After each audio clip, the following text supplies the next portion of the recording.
नमस्कार।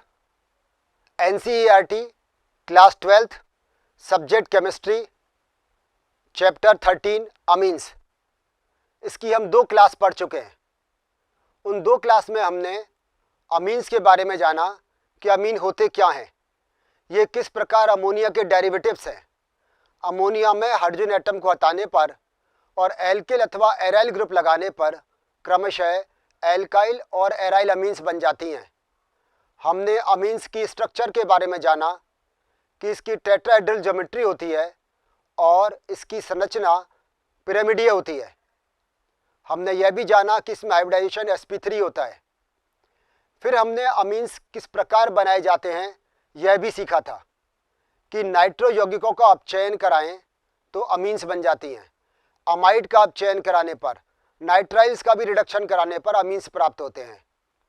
हमने यह भी सीखा था कि जब एल्काइल हैलाइड का अमोनोलाइसिस कराते हैं, अमोनिया अपघटन कराते हैं, तब भी अमीन्स बनते हैं, जिनमें प्राइमरी, सेकेंडरी, टर्शरी अमीन्स के अलावा क्वाटरनरी अमोनियम सॉल्ट भी बनता है। हमने कहा था कि इसमें मिक्सचर्स ऑफ अमीन्स बनते हैं। इसके बाद हमने गैब्रियल थैलेमाइड रिएक्शन देखी थी और साथ में हमने हाफमैन ब्रोमाइड रिएक्शन देखी थी, जिनके द्वारा अमीन्स बनाए जाते हैं। फिर हमने अमीन्स की फिजिकल प्रॉपर्टीज़ के बारे में जाना था कि अमीन के भौतिक गुणधर्म क्या हैं, इनके क्वथनांक किन किन बातों पर निर्भर करते हैं, हमने यह देखा था। उसके बाद हमने डिटेल में पढ़ा था अमीन्स की बेसिसिटी के बारे में या अमीन्स की क्षारकता के बारे में कि अमीन्स क्यों बेसिक होते हैं, इसके लिए कौन रेस्पॉन्सिबल है। तो हमने कहा था कि नाइट्रोजन पर उपस्थित लोन पेयर ऑफ इलेक्ट्रॉन, चूँकि उसका आसानी से प्रोटोनेशन हो जाता है, वो आसानी से अपने लोन पेयर ऑफ इलेक्ट्रॉन को किसी भी एसिड से संयोग करके लवण बना लेता है, इसीलिए हमने कहा था ये बेसिक नेचर के होते हैं। हमने डिफरेंट अमीन्स की पीकेबी वैल्यू देखी थी और पीकेबी वैल्यू के आधार पर हमने कहा था कि जितनी पीकेबी की वैल्यू का मान ज़्यादा होगा उतनी वो लेस बेसिक होगी। तो ये हमने सीखा था। फिर हमने क्षारकता की तुलना की थी कि अमीन्स, एल्काइल और एराइल अमीन्स की तुलना हमने अमोनिया से की थी कि एल्काइल अमीन बनाम अमोनिया और एराइल अमीन्स बनाम अमोनिया, ये हमने देखा था। तो हमने देखा था कि अमोनिया की तुलना में एल्काइल अमीन्स की बेसिसिटी या क्षारकता अधिक होती है, और कारण हमने देखा था उसमें कि क्योंकि एल्काइल ग्रुप में प्लस आई इफेक्ट होता है। इसके अलावा और भी बहुत सारे फैक्टर्स थे। प्लस आई इफेक्ट के अलावा हमने उसमें हाइड्रेशन या सॉल्वेशन एंथैल्पी की भी बात की थी कि सॉल्वेशन एंथैल्पी किस प्रकार से इसको प्रभावित करती है क्षारकता को। उनकी गैसेस स्टेट और सॉल्यूशन स्टेट की बात की थी हमने उसमें स्टेरिक हिंड्रेंस की बात की थी, और उस आधार पर हमने एल्काइल अमीन्स की क्षारकता के बारे में गहराई से जाना था। जब एराइल अमीन्स की बात आई थी, हमने कहा था कि एराइल अमीन्स की पीकेबी की वैल्यू बहुत अधिक होती है, उनकी जो क्षारकता है वो अमोनिया की तुलना में कम होती है। और कारण क्या था? कारण ये था कि नाइट्रोजन पर उपस्थित लोन पेयर ऑफ इलेक्ट्रॉन का डीलोकलाइजेशन उस रिंग पर हो जाता है, और रिंग पर हो जाने के कारण से वो loan pair of electrons protonation के लिए अवेलेबल नहीं रहते, और चूंकि वो प्रोटोनेशन के लिए अवेलेबल नहीं रहते हैं, वो एसिड से कम रिएक्शन कर पाते हैं, इस कारण से उनकी बेसिसिटी कम हो जाती है। तो ये हमने सबको गहराई से जाना था। फिर हम बात कर रहे थे उसकी रिएक्शंस के बारे में और उनकी अभिक्रियाओं के बारे में। आज की जो तीसरी क्लास में हम पढ़ेंगे एल्काइल अमीन्स और एराइल अमीन्स, इनके एसिटाइलेशन के बारे में कि इनका एसिटाइलेशन कैसा होता है, कौन कौन से ऐसे कारक हैं या रिएजेंट्स हैं जिनसे एसिटाइलेशन कर सकते हैं, जैसे एसिटिक एनहाइड्राइड या एसिटाइल क्लोराइड। इसमें भी एसिटिक एनहाइड्राइड एक अच्छा स्टाइलेटिक एजेंट है। क्यों? क्योंकि इसके साथ में कंट्रोल कंडीशन में रिएक्शन करा सकते हैं। यदि भी रेट ऑफ रिएक्शन कम है इसकी, लेकिन रिएक्शन कंट्रोल कंडीशन में होती है। जबकि हम एसाइल क्लोराइड से रिएक्शन कराते हैं या एसिटाइल क्लोराइड से रिएक्शन कराते हैं तो इसकी रेट ऑफ रिएक्शन फास्ट है, इस कारण से ये अनकंट्रोल्ड रिएक्शन होती हैं। इसीलिए एसिटिक एनहाइड्राइड को एस्टाइलेशन के लिए उपयुक्त रिएजेंट मानते हैं बजाय कि एस्टाइल क्लोराइड के। तो उसके हम एसिटाइलेशन रिएक्शंस के बारे में बात करेंगे। हम कार्बिल अमीन रिएक्शन के बारे में बात करेंगे कि अमीन्स कार्बिल अमीन रिएक्शन दिखाते हैं। इसके अलावा हम बात करेंगे नाइट्रस अम्ल से अभिक्रिया पर, किस प्रकार से अमीन्स नाइट्रस अम्ल से अभिक्रिया करते हैं। तो अमीन्स की जो भी इंपॉर्टेंट केमिकल रिएक्शंस हैं उनको हम आज की क्लास में देखेंगे। एलिफेटिक तथा एरोमेटिक प्राथमिक एवं द्वितीयक अमीन एसिड क्लोराइड, एनहाइड्राइड और एस्टर से न्यूक्लियोफिलिक सब्स्टिट्यूशन रिएक्शन दिखाते हैं। यह अभिक्रिया एसिटाइलेशन या एसिलन कहलाती है।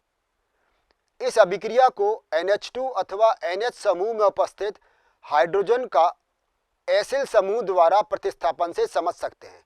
बात को समझने की कोशिश करें कि एसिटाइलेशन रिएक्शन कौन दिखाएंगे। हमने बात की थी primary amine, secondary amine, tertiary amine और क्वाटरनरी अमोनियम सॉल्ट। लेकिन दिखाएंगे कौन?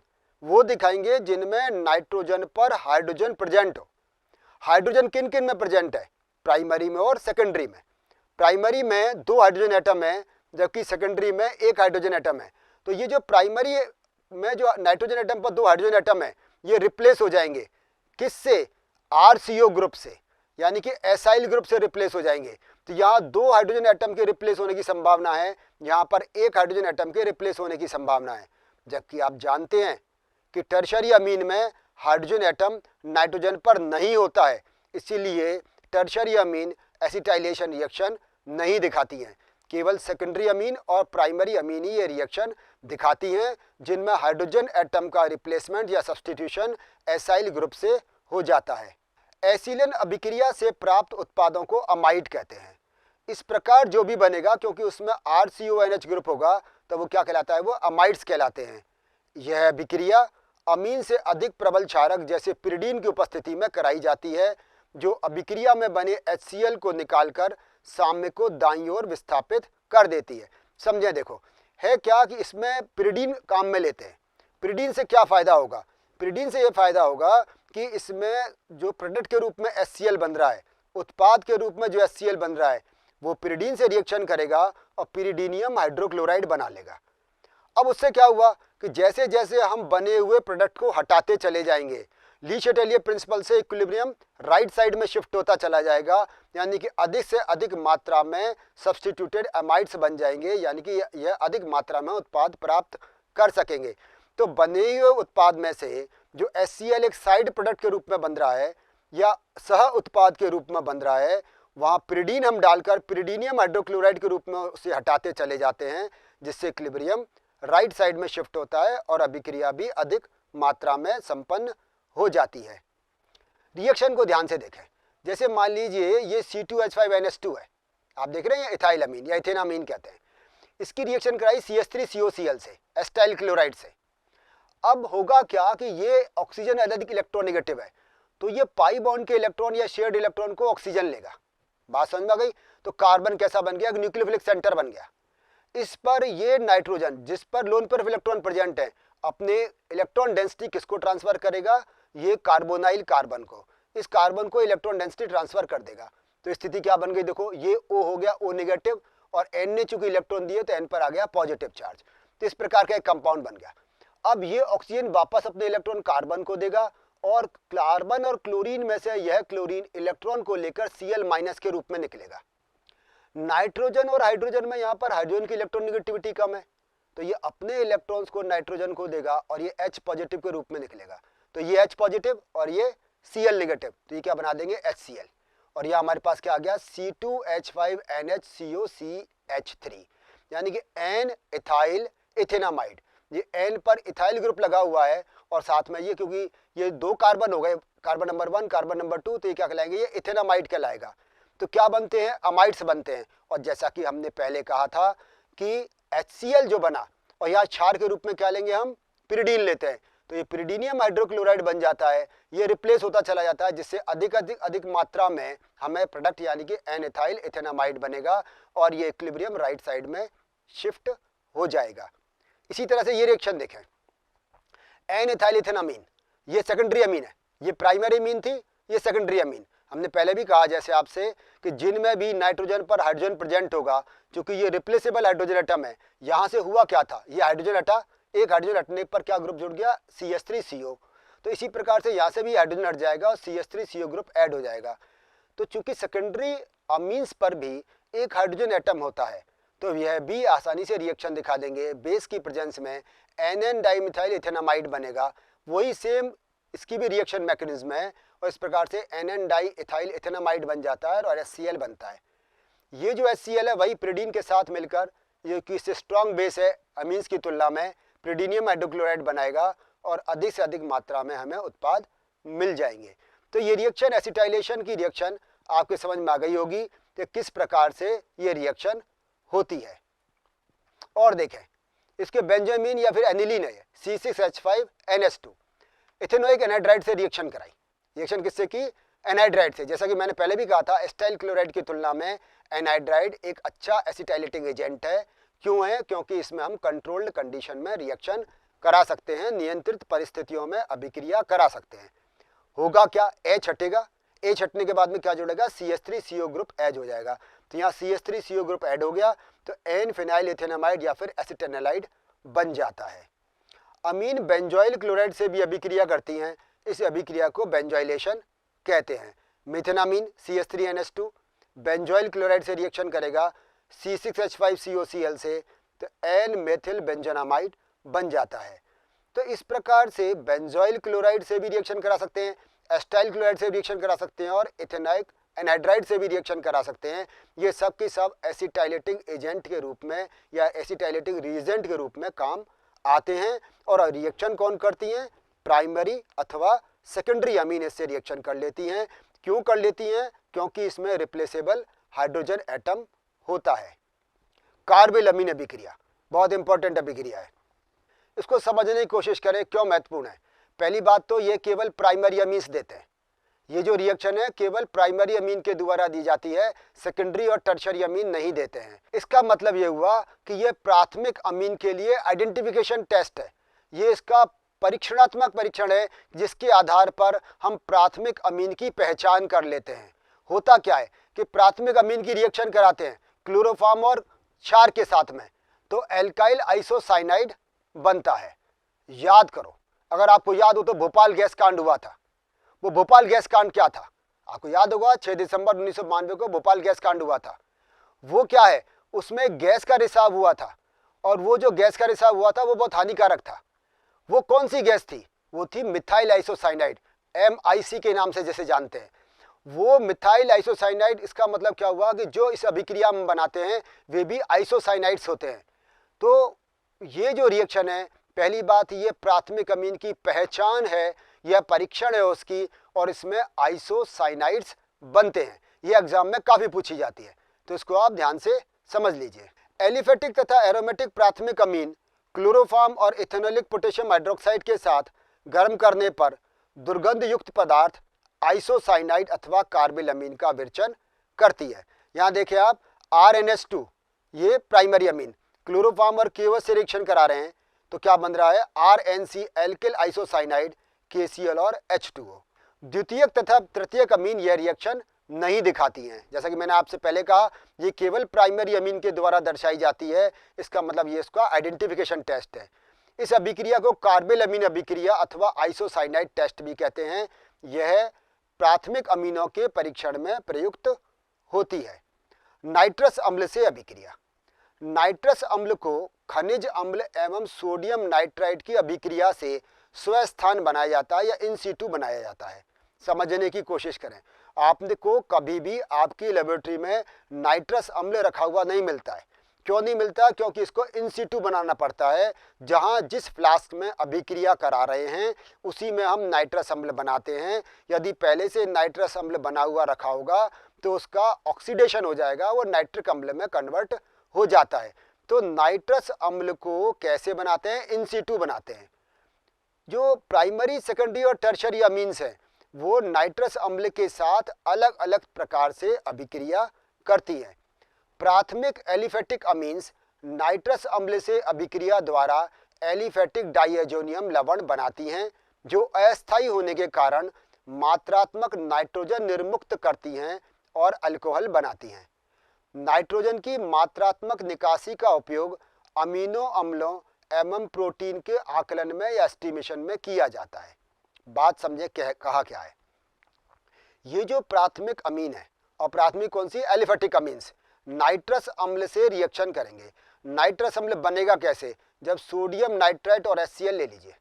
हमें रिएक्शन फ्लास्क में क्या लेना है? हमें एक तो प्राथमिक अमीन और सोडियम नाइट्राइट और HCl।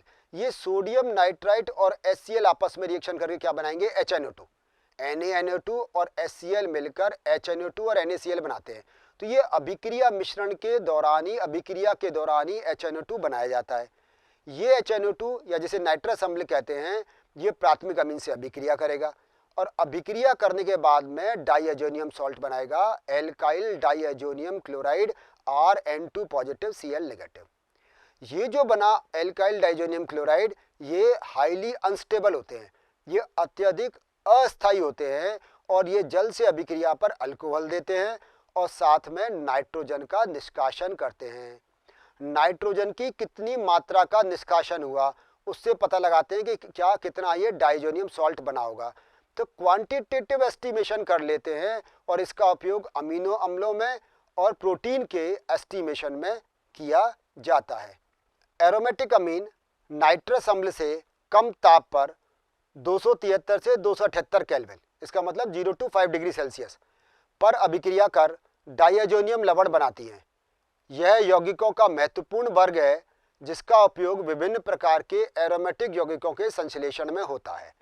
यहाँ देखें आप, ये एनिलीन, ये जो एनिलीन है ये NaNO2 और HCl, जैसे हमने पहले कहा कि नाइट्रस अम्ल का मतलब हमें रिएक्शन किससे कराएंगे, NaNO2 और HCl से कराएंगे, तो उससे बेंजीन डाइअजोनियम क्लोराइड बनता है C6H5N2Cl और NaCl और H2O। ये जो बेंजीन डाइअजोनियम क्लोराइड बना है ये बहुत अच्छा कंपाउंड है जिससे कि ढेर सारे ऑर्गेनिक कंपाउंड्स का, कार्बनिक यौगिकों का या एरोमेटिक यौगिकों का हम सिंथेसिस कर सकते हैं। अंतर देखिए क्या है, यहाँ हमने ली थी एलिफेटिक अमीन, उस समय बना हुआ डाइअजोनियम सॉल्ट हाईली अनस्टेबल था, लेकिन यहाँ जब हम रिएक्शन करा रहे हैं बजाय एलिफेटिक अमीन के एरोमेटिक अमीन से, तो 0 to 5 डिग्री सेल्सियस तक यह सॉल्ट स्टेबल हो जाता है। हाँ, टेम्परेचर अगर राइज करेंगे तो वापस से अनस्टेबल हो जाएगा, लेकिन 0 to 5 डिग्री सेल्सियस पर ये स्टेबल रहता है और इससे बहुत सारे ऑर्गेनिक कंपाउंड्स और विशेषकर एरोमेटिक कंपाउंड्स को बनाया जा सकता है। सेकेंडरी तथा टर्शियरी अमीन्स नाइट्रस अम्ल से भिन्न प्रकार से अभिक्रिया करती हैं। एरिल सल्फोनाइल क्लोराइड से अभिक्रिया।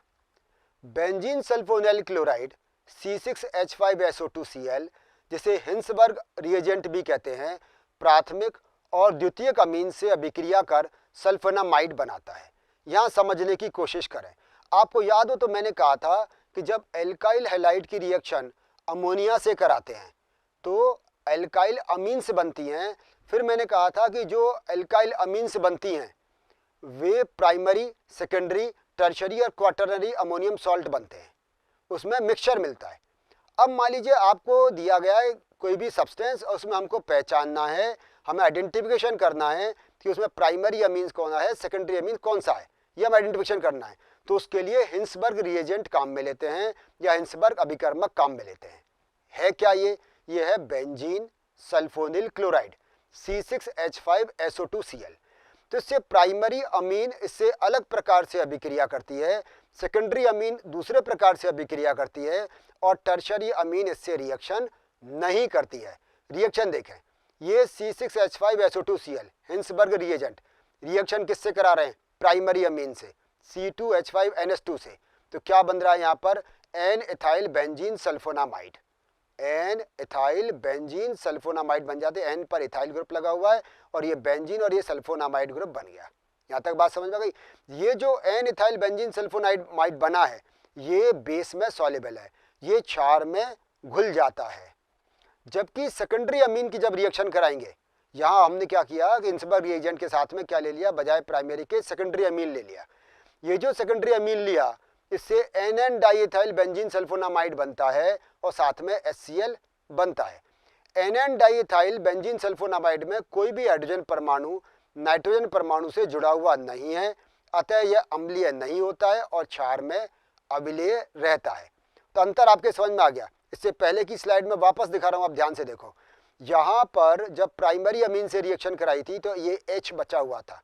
ये H कैसा काम करता है, यहाँ पर ये एसिडिक नेचर दिखाता है, ये H पॉजिटिव के रूप में निकल जाता है। इसका मतलब ये बेस से या क्षार से रिएक्शन कर लेगा। इसका मतलब ये हुआ कि ये जो कंपाउंड बना एन इथाइल बेंजीन सल्फोनामाइड वो बेस में सॉल्युबल है, क्षार में घुल जाएगा। तो हमने मान लीजिए आपको कोई भी अमीन्स दी, उस अमीन में आपने क्या किया, हिंसबर्ग रिएजेंट डाला और हिंसबर्ग रिएजेंट डालने के बाद में जो कंपाउंड बना उसमें क्या डाल दीजिए, सोडियम हाइड्रोक्साइड डाल दीजिए, कोई भी क्षार डाल दीजिए। यदि बना हुआ कंपाउंड सॉल्युबल हो जाता है इसका मतलब वो प्राइमरी अमीन है। यदि बना हुआ कंपाउंड सॉल्युबल नहीं होता है, नहीं क्यों होगा, वापस से वही स्लाइड देखिए दूसरी वाली।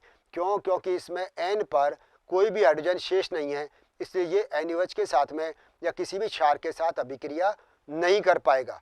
तो जो हमें अमीन दी गई है वो सेकेंडरी अमीन है और टर्शरी अमीन्स हिंसबर्ग रिएजेंट के साथ में अभिक्रिया नहीं करते हैं। तो इस हिंसबर्ग रिएजेंट से हम प्राइमरी, सेकेंडरी और टर्शरी अमीन की पहचान कर लेते हैं। तृतीयक अमीन बेंजीन सल्फोनिल क्लोराइड से अभिक्रिया नहीं करती हैं। विभिन्न वर्गों के अमीनों का यह गुण जिनमें वे बेंजीन सल्फोनिल क्लोराइड से भिन्न भिन्न प्रकार से अभिक्रिया करती हैं, प्राथमिक, द्वितीयक एवं तृतीयक अमीनों में विभेद करने एवं इन्हें मिश्रण से पृथक करने में प्रयुक्त होता है। तो सेपरेशन ऑफ अमीन्स में यह हिंसबर्ग मेथड काम में लेते हैं।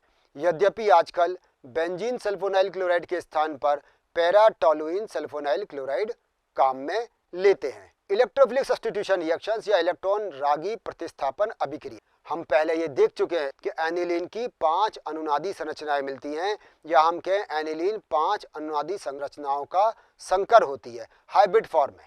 अब हमें ये देखना है कि इनमें से कौन सी ऐसी फॉर्म होगी, ऐसी कौन सी रेजल्टिंग स्ट्रक्चर्स होंगी जिनमें इलेक्ट्रॉन डेंसिटी कौन कौन से स्थान पर अधिक होगी।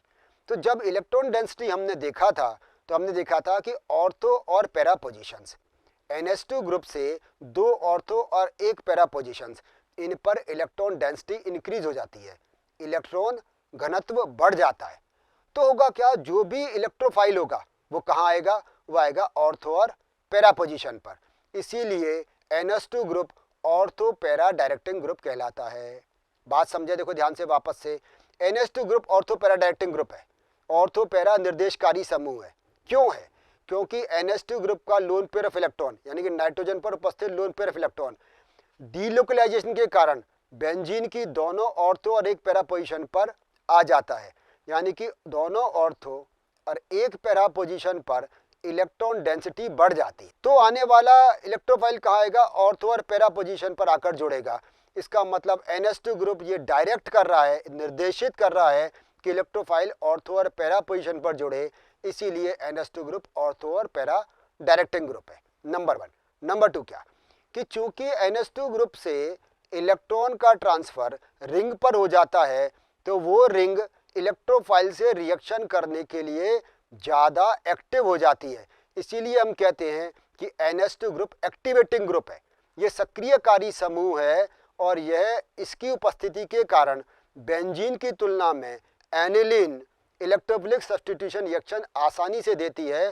क्यों? क्योंकि उसमें NH2 ग्रुप एक एक्टिवेटिंग ग्रुप जुड़ा हुआ है जो बेंजीन रिंग पर इलेक्ट्रॉन डेंसिटी को बढ़ा देता है, और इलेक्ट्रॉन डेंसिटी बढ़ जाने के कारण से एनिलीन बेंजीन की तुलना में इलेक्ट्रोफिलिक सब्स्टिट्यूशन रिएक्शन ज़्यादा आसानी से दिखाती हैं। ब्रोमिनेशन, एनिलीन रूम टेम्परेचर पर ब्रोमीन से अभिक्रिया करके 2,4,6 ट्राइब्रोमो एनिलीन देती है, जिसका वाइट प्रेसिपिटेट हमें मिलता है। अब आप देखो इलेक्ट्रॉन डेंसिटी इतनी ज़्यादा बढ़ जाती है कि यहाँ पर हमें क्या हो जाएगा कि ऑर्थो और पैरा तीनों ही स्थिति पर ब्रोमीन आकर जुड़ जाती है। यदि हमें मोनो सब्स्टिट्यूटेड प्रोडक्ट बनाना हो, यदि हमें एकल प्रतिस्थापी उत्पाद बनाना हो, या हम कहें हमें केवल एक ब्रोमीन जोड़नी हो, तो हमें इसकी एक्टिविटी को कम करना पड़ेगा, इसकी रिएक्टिविटी को कम करना पड़ेगा। उसके लिए क्या करते हैं, NH2 ग्रुप का प्रोटेक्शन कर देते हैं, इसका रक्षण कराते हैं, और हम इसका एसिटाइलेशन कर देते हैं। एसिटाइलेशन कर देने के बाद में फिर इसकी रिएक्टिविटी या इसकी इलेक्ट्रॉन डोनेटिंग टेंडेंसी कम हो जाती है, तब जाकर हम इसका मोनो सब्स्टिट्यूटेड प्रोडक्ट या एकल प्रतिस्थापी उत्पाद बना सकते हैं। अमीन की इलेक्ट्रॉन रागी प्रतिस्थापन अभिक्रियाओं में मुख्य समस्या इसकी उच्च अभिक्रियाशीलता है। प्रतिस्थापन ऑर्थो तथा पैरा दोनों स्थानों पर हो सकता है। यदि हमें एनिलीन का मोनो सब्स्टिट्यूटेड प्रोडक्ट बनाना हो तो NH2 समूह को सक्रियण प्रभाव के द्वारा नियंत्रित करना होगा। यह NH2 समूह को एसिटिक एनहाइड्राइड के द्वारा एसिटाइलेशन से परिरक्षित करने के बाद वांछित प्रतिस्थापन करके फिर अंत में प्रतिस्थापी एमाइड को प्रतिस्थापी अमीन में जल अपघटित करके बनाया जाता है। क्या मतलब समझो, क्या करेंगे, पहले NH2 ग्रुप, जैसे मान लीजिए एनिलीन है, उसमें NH2 ग्रुप का पहले प्रोटेक्शन करेंगे, उसका एसिटाइलेशन करा देंगे एसिटिक एनहाइड्राइड के साथ में, तो NHCOCH3 ग्रुप बन जाएगा। अब जब ये NaCO3 ग्रुप हो गया, अब इसकी रिएक्शन ब्रोमीन से कराएंगे तो 2 ब्रोमोएसिटाइलाइड या ऑर्थो ब्रोमो एसिटाइलाइड बन जाएगा या पैरा ब्रोमोएसिटाइलाइड या 4 ब्रोमोएसिटाइलाइड बन जाएगा। फिर क्या करें, इसका हाइड्रोलाइसिस कराएं और हाइड्रोलाइसिस कराने पर ये जो अमाइड ग्रुप था वो वापस से सब्स्टिट्यूटेड अमीन्स में परिवर्तित हो जाता है। रिएक्शन देखें, ये अनिलीन, पहले इसका हमने प्रोटेक्शन कराया एसिटिक एनहाइड्राइड के साथ में तो एन फिनाइल एथेनामाइड बन गया ये। और जब ये प्रोटेक्शन हो गया, अब ब्रोमिनेशन कराएंगे तो ये ऑर्थो पोजीशन पर और पैरा पोजीशन पर दोनों प्रकार से जुड़ सकता है, लेकिन पैरा पोजीशन पर अधिक जुड़ता है। क्यों जुड़ता है, कारण आपके समझ में आ रहा होगा कि ऑर्थो पोजीशन पर स्टेरिक हिंड्रेंस के कारण से कम ब्रोमीन जुड़ पाता है, जबकि पैरा पोजीशन पर स्टेरिक हिंड्रेंस कम होने के कारण से ब्रोमीन जुड़ जाता है। फिर इसका हाइड्रोलाइसिस करा दीजिए तो वापस से हमें क्या मिल जाएगी, 4 ब्रोमो एनिलीन मिल जाती है। नाइट्रेशन, एनिलीन के सीधे नाइट्रीकरण से नाइट्रो व्युत्पन्नों के अतिरिक्त अन्य कोलतारी ऑक्सीकरण उत्पाद भी बनते हैं। इसके अलावा प्रबल अम्लीय माध्यम में एनिलीन प्रोटॉन ग्रहण कर एनिलीनियम आयन बनाती है जो मेटा निर्देशक होती है। इसी प्रकार ऑर्थो तथा पैरा व्युत्पन्न के अलावा मेटा व्युत्पन्न का भी एक महत्वपूर्ण मात्रा बन जाती है। अब यहाँ देखिए, ये जो एनिलीन है इसकी HNO3 से रिएक्शन कराओ, समझना बात ध्यान से। कई बार तो क्या होता है, यदि हम HNO3 लेंगे, HNO3 और H2SO4 नाइट्रेटिंग एजेंट है, नाइट्रिक कारक है, लेकिन केवल HNO3 साथ साथ ऑक्सीडाइजिंग एजेंट का भी काम करती है। जब हम HNO3 और H2SO4 लेते हैं तो हमें पैरा प्रोडक्ट, मेटा प्रोडक्ट और ऑर्थो प्रोडक्ट तीनों मिलते हैं। एसिटाइलेशन अभिक्रिया द्वारा NH2 समूह का परिरक्षण करके नाइट्रीकरण अभिक्रिया को नियंत्रित किया जा सकता है और पैरा नाइट्रो व्युत्पन्न को मुख्य उत्पाद के रूप में प्राप्त किया जा सकता है। रिएक्शन को देखें, जैसे हमने कहा था कि ये इसका पहले एसिटाइलेशन करा लेंगे, फिर पैरा नाइट्रो एसिटाइलाइड बन जाएगा जो फाइनली पैरा नाइट्रो एनिलीन में कन्वर्ट हो जाएगा।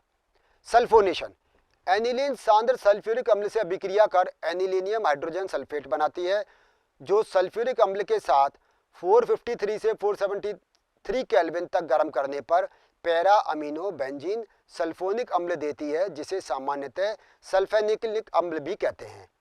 यो मुख्य उत्पाद के रूप में काम आता है या मुख्य उत्पाद के रूप में बनता है। रिएक्शन देखें, ये एनिलीन, इसकी रिएक्शन कराई तो एनिलीनियम हाइड्रोजन सल्फेट बन गया, पहले ये H2SO4 से जाकर ऐड हो गया। फिर उसके बाद में सल्फेनिलिक अम्ल बनता है और सल्फेनिलिक अम्ल से इसका ज्यूटर आयन यानी कि सल्फेनिलिक अम्ल का ज्यूटर आयन हमें, जिसमें ये एक H यहाँ पर जाकर पहुँच जाएगा तो ये NH3 पॉजिटिव, क्योंकि यहाँ पर लोन पेयर ऑफ इलेक्ट्रॉन है, और SO3 माइनस, इस प्रकार का एक ज्यूटर आयन बन जाता है। एल्यूमिनियम क्लोराइड के साथ लवण बनाने के कारण एनिलीन फ्रीडेल क्राफ्ट अभिक्रिया एल्काइलेशन तथा एसिटाइलेशन नहीं करती है। एल्यूमिनियम क्लोराइड एक लुईस अम्ल है जो इस अभिक्रिया में उत्प्रेरक का कार्य करता है।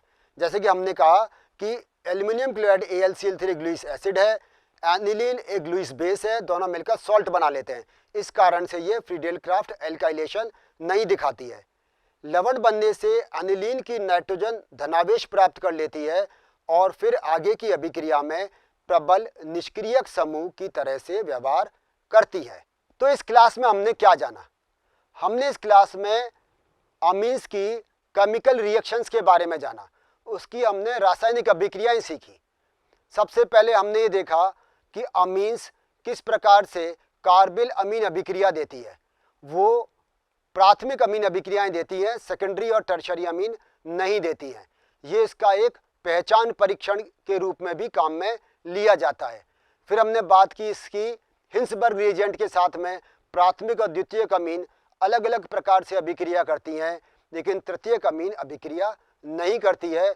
और इस हिंसबर्ग रिएजेंट की सहायता से हम प्राइमरी, सेकेंडरी और टर्शरी अमीन को सेपरेट कर सकते हैं और उनको आइडेंटिफाई कर सकते हैं।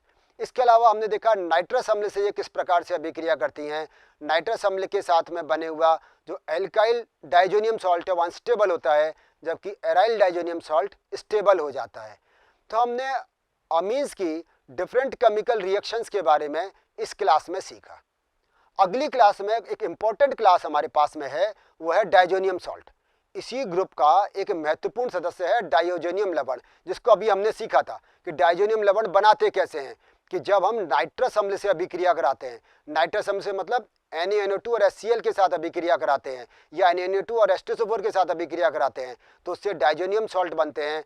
और जो एरोमेटिक डाइजोनियम सॉल्ट्स हैं वो बहुत इंपॉर्टेंट हैं, उनसे ढेर सारे ऑर्गेनिक कंपाउंड सिंथेसाइज किए जा सकते हैं। इसको हम अगली क्लास में पढ़ेंगे।